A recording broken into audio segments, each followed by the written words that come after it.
Hi everyone, it's Adonna. If you're new here, welcome. My name's Adonna and I love filming videos. And if you've been here before, welcome back. Before I get started with the video, make sure you guys give this video a like and subscribe and follow my Instagram at adonna.yt. Anyways, let's just get started with the video. Today I'm going to be talking about my big chop hair experience. It's been a year since I've cut all my hair off, so I thought I would talk about my experience, how I take care of it, how I've helped it grow. I don't do a lot of videos where I just sit down and talk, so if I stutter a lot, I'm so sorry. Please forgive me. But yeah, I have a bunch of tips that I wrote down on here, so I'm gonna tell you guys all of this. And I also just wanted to talk about having like my experience with curly hair in general, and I kind of just wanted to like start from the beginning of how I got to this point. Let's get started. I'm excited to tell you guys. I want to start by saying that cutting my hair was one of the best decisions I ever made. Watching it grow has been such an amazing experience, and I feel like I've also been growing as a person and changing as a person with my hair, and I feel like that's just been such an amazing experience, and it's a unique experience too. So if you're thinking about cutting your hair, I recommend it. So I want to start from the beginning. Well, first I actually want to tell you guys why I cut my hair. So my hair was really heat damaged. I'm gonna show you guys some pictures. Okay, so I actually have this one video that I took the day that I cut my hair. So I didn't cut my hair myself. I went to a curl specialist and she cut it for me, and she gave me a lot of tips which I'm gonna share with you guys, but I'm watching the video on here. I'm gonna play it on somewhere on the screen so you guys can see. So yeah, we're gonna watch it together. So yeah, in the beginning of the video, my hair, it just does not look good. Like, it looks really crispy. It looks crispy. You can see here it's like really it's straight. It wasn't good. It wasn't good. And then you can see after it got cut in the front, it's frizzy. It's not curling up all the way. But like I said, I kind of want to start from the beginning of when I first started straightening my hair and talk about like how I got to this decision to cut it off. I didn't know how to take care of my hair, so honestly I kind of grew up hating my curly hair because I never really wore it out or anything. So my hair was always straight or in pigtails. I remember there was this one time when I was in 5th grade, I actually wore my hair like out natural to school. I don't really remember what people said to me, but I do remember the next day I had wore it straight to school, and I remember this so vividly because it hurt my feelings so much and it just made me really not want to wear my hair curly. One of my friends saw that my hair was straight the next day and they said, "Finally, your hair's back to normal." That really hurt my feelings, and that's always stuck with me because that was my normal hair. And then middle school came and I was straightening my hair like every 2 weeks, every like once a month at least, and I would just like wear it straight. And yeah, I was not taking care of my curly hair at all, and my curly hair was just getting really damaged. And I have some pictures from when I was in 7th grade. I wore my hair natural to school, but you can see it's so damaged, it's not even curling up. This was my natural hair when I was in 7th grade. It looks awful. It's not even curly, it's naturally straight. It just does not look good at all. And then I have another picture. I'm not sure when I took this one. It literally looks fried, and I cannot believe I actually left the house like that. Like, it just looks awful. So I'm gonna show you guys a couple more pictures. This was also in 7th grade. I literally don't even know what's going on in this picture. That was my natural hair. This was my natural hair, guys. Can you believe that? What is that? So I started 8th grade at the end of 2019. March 2020, the pandemic starts. Now, when I would straighten my hair, I would usually go to this one place called Dry Bar, and they just do like blowouts and they straighten your hair. So that's where I was going. So when the pandemic started, I couldn't go out and get my hair straightened anymore, and I didn't know how to straighten it myself. Once the pandemic started, I was kind of forced to learn to take care of my hair. This was May 2020. This was 2 or 3 months of me like actually taking care of my hair. You can see it doesn't look that good, but it looks a lot better than it did in those last few pictures I showed you, but you could still see it's like straight down here. I did straighten it a couple times that year, but not as much because we weren't going out as much anymore. 2021, I've been taking really good care of my hair. I took some pictures. I actually really used to like these pictures, but looking at my hair now and looking at my hair in these pictures, it doesn't look good. So this was me in 2021. I was starting to like the way that my curls look, but as you can see, it's still straight down here. I should have just cut those off. Like, girl, like, what is that? But it was starting to curl up a lot, so I was starting to really like my curly hair. Fast forward July 2021, a year of taking really good care of my hair. I'd still been straightening it a little bit, but not like every 2 weeks like I used to. And I actually really loved the way my hair looked in this picture. It's still a little damaged, but it definitely looks a lot better than it did the year before. You can see the ends are still damaged. Fast forward back to 2021, I was going back to in-person school. So I started straightening it again. I straightened it. I don't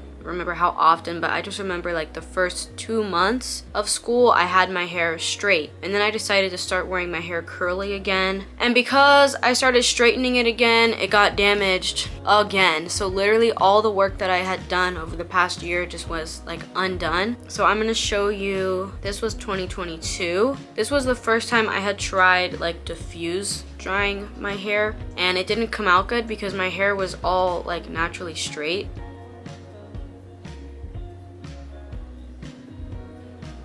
And I had also dyed my hair red.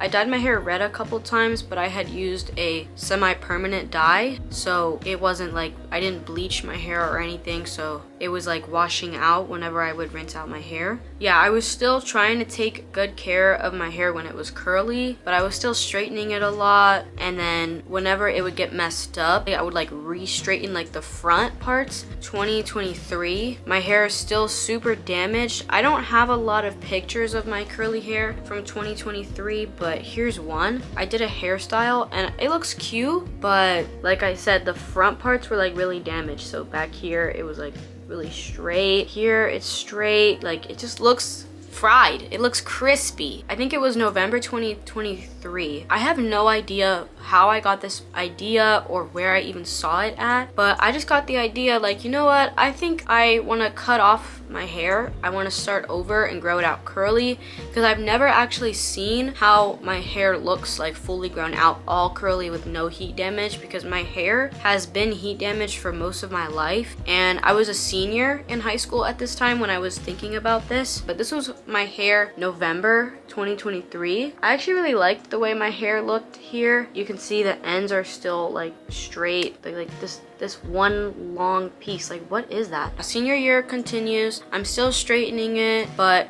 I would wear it curly for at least like a month without putting any heat on it. So I was taking a lot better care of my hair. I want to talk about prom a little bit. So prom, I was trying to make a decision between wearing my hair curly or straight, but I ended up deciding to wear it curly. And I just want to say that wearing my hair curly for prom was such a healing experience for me, because I've always straightened my hair for nice events. Curly for prom was such a healing experience for me, and I'm really glad I did. July 11th. So this was the day I went to get my hair cut. It was so crazy, like seeing all my hair just gone. Like, here's a video of some of my hair literally being vacuumed up. Here's how it looked when she cut it. It's so damaged.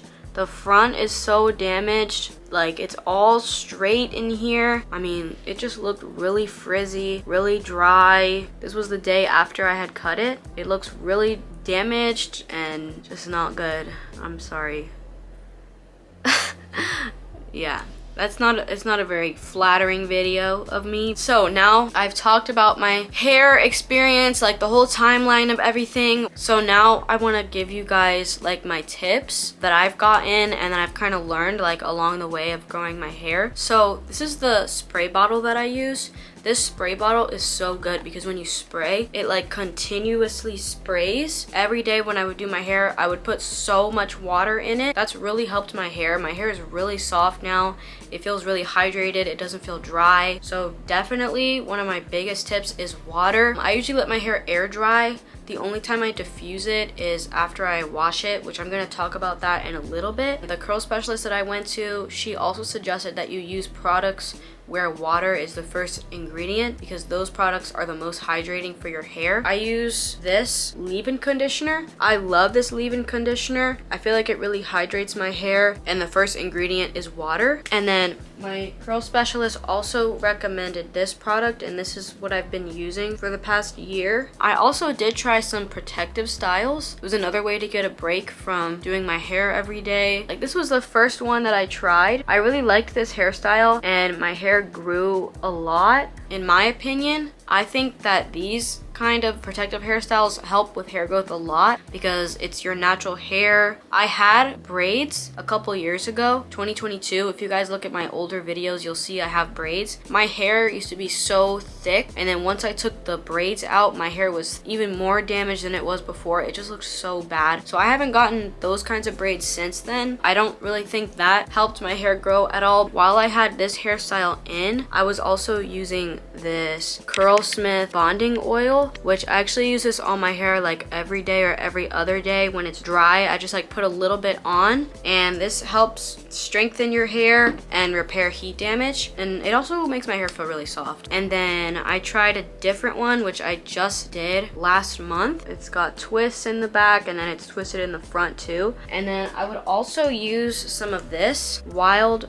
growth oil. I would also put this in. I would just kind of like rub it in to my hair. I had this hairstyle in for maybe 2 weeks. I had to take it out because my hair had grown. I did have to get my hair blown out for that hairstyle, and I wanted to show you guys how my hair looked when it was blown out. Do you see that? That's a lot of hair. You would not assume that all of this was this. I've had it blown out maybe 3 times, but I haven't straightened it or used a flat iron on it at all. This was my hair when I took out that last hairstyle.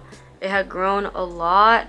And I also want to talk about how I wash my hair. I wash my hair once a week. So when I do wash it, I like using Pattern. I really like their products. I really like using their hydrating shampoo, so I use that one. And I actually shampoo my hair twice just to make sure I get all the dirt and oil and stuff out of it. And I also like to use the Curlsmith anti-frizz shampoo, so I'll use that one, and then I'll use the hydrating shampoo. And then after that, I use conditioner. I like to use the Curlsmith anti-frizz conditioner and the Pattern conditioner. I'm pretty sure that one's also the hydrating conditioner. And I just put it in I think it's maybe 6 sections. I'll have like 2 ponytails down here, and then I think 4 up here, and I'll just brush them out with a Denman brush or a conditioner brush. Then I like put it into braids or twists, and I leave it on for a little bit, and then I rinse it out. And while I have the conditioner in, I put a shower cap in my hair just to like lock in all the moisture. And then after it's conditioned, I like to rinse it out, and then that's when I start styling it. Like I said, I use the Uncle Funky's daughter curl product. I've also been using this one. It helps to fine my curls, and I feel like they're really soft after. This is what it looks like on the inside. Before I put any actual curl product in it, I like to use a leave-in conditioner. I like using this leave-in conditioner, and then I just kind of like scrunch it into my hair. I'll either use that one or I'll use Pattern's leave-in conditioner. I really like theirs. Theirs really helps with definition. I also really like using this leave-in. It smells really good and my hair feels really soft and hydrated after, so I would definitely recommend this. And then I'll put my styling cream in it. There's another Curlsmith product I like using. It's a protein one. I'm not exactly sure. I just ran out of it, so I don't have it anymore, but I'm not exactly sure what it's called, but it helps strengthen your hair. I really like Curlsmith products. All their products smell so good, and they definitely help repair my heat damage and make my hair healthier and stronger. Once I'm done styling my hair, I take a blow dryer and my diffuser. This is the one I use. I got it from Ulta, and I'll just kind of like hover over my hair. Once it has dried a little bit, I'll like actually put it on top, and I'll just leave it there for a couple seconds, and I'll just do that like all over. When I diffuse my hair, I do it on low heat just to make sure I'm not damaging my hair. So I usually just dry it enough to the point where it shrinks, and then when I'm done diffusing it, I use the bonding oil and some edge gel. I just started using this edge gel, but I really like this one. It stays on for a long time. Like, I could literally go 2 days without doing my edges and they'll still look good. I got this one from a hair store. It smells like peach. I also wear a bonnet at night, and then when I wake up in the morning, how I do my hair is I'll spray it with a bunch of water. Sometimes I'll put leave-in conditioner in it. If it's been like maybe a week since I've washed my hair, I'll just put like some leave-in conditioner in it. I just feel like that helps it stay hydrated and soft. And then I like using this hydrating mist from Pattern. I feel like this makes doing my hair in the morning a lot quicker. It hydrates my hair, it helps it curl up, and then that's when I put in my product, and that's pretty much it. And then I also do my edges. That's pretty much all I have. That's all the tips I have. I really hope that you guys found this helpful. Again, if you are struggling with heat damage, this is your sign. Cut it off, start over. It was a really fun experience for me. I've really enjoyed watching my hair grow. I genuinely love my curls now. So if you guys want to do it, do it. I highly encourage you. It's fun. It's fun watching your hair grow, and it's fun to grow along with your hair. I've definitely learned a lot this past year, and it's really cool to see how like the difference of my personality and me as a person and the difference in my hair. I really hope you guys enjoyed this video. Make sure you guys give this video a like and subscribe to see more of my videos, and also make sure to follow my Instagram at adonna.yt. I hope you guys have a great rest of your day, great rest of your week. I hope you're having a great summer. Remember that you're loved, you're special, you're beautiful, you deserve to be happy, you deserve love, you're worthy of love, and be kind to yourselves and be kind to others. I'll see you in the next video. Bye!